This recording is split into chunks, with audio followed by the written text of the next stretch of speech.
ఈరోజు ప్రధానమైనటువంటి సమస్య ఏంటంటే రైతు కన్నీళ్లు తెప్పించేటువంటి విషయం. ఎందుకంటే మొన్న వచ్చినటువంటి మీచాంగ్ తుఫాన్లో మరి తక్కిళ్ళ వెంకట పూర్ణయ్య అనేటువంటి అసిరాపాలని చెందినటువంటి ఒక రైతు పొలం, దాదాపుగా 14 ఎకరాలు ఆయన కౌలుకు చేస్తున్నటువంటి పొలం మన తుఫానికి నేల కొరిగి దాదాపుగా కోసిన తర్వాత దానిలో కూడా మొలకలు వచ్చినటువంటి విషయాన్ని, అదేవిధంగా ఆ పంట వేయటానికి ఆయనకి దాదాపుగా 3 లక్షల పైన అప్పు చేసి మరి పాడైపోయినటువంటి పంట చూసి అదేవిధంగా కట్టాల్సినటువంటి అప్పుని తలుసుకుని ఆయన ఈ రోజున మరి పురుగుల మందు తాగి ఆత్మహత్య చేసుకునేటువంటి ప్రయత్నం చేసేటువంటి విధానం చాలా కన్నీళ్లు తెప్పించేటువంటి. ఎందుకంటే గతంలో కూడా వీళ్ళ అన్నయ్య గారు మరి కౌలు పొలం చేసి ఆయన కూడా ఇలా పురుగుల మందు తాగి మరణించడం అనేది ఆ కుటుంబంలో దురదృష్టకరమైనటువంటి సంఘటన.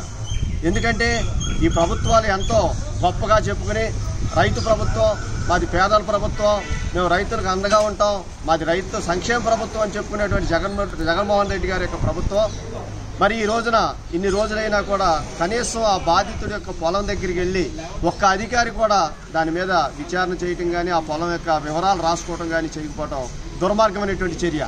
మేము నియోజకవర్గ ఎమ్మెల్యే గారిని కానీ అదేవిధంగా జగన్మోహన్ రెడ్డి గారిని కానీ వ్యవసాయ శాఖ మంత్రి గారిని కానీ మేము ఒకటే ప్రశ్నిస్తున్నాం. ఇలాంటి దురాఘాతాలు జరుగుతున్నటువంటి ప్రస్తుత పరిస్థితుల్లో మీరు బయటికి రాకుండా మరి ఇళ్లలో కూర్చోవడం అనేది చాలా బాధాకరమైన విషయం.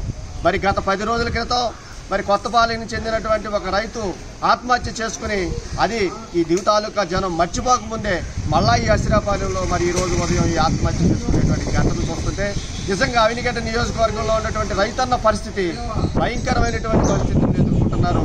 కాబట్టి ఈ రోజున మేము జనసేన పార్టీ తరఫున మరి ఆయన్ని వచ్చి పలకరించడం జరిగింది. మరి ఇక్కడ ఉన్నటువంటి సిబ్బంది 24 గంటల తర్వాత కానీ మేము చెప్పలేమనేటువంటి పరిస్థితిని వాళ్ళు తెలియజేస్తున్నారు.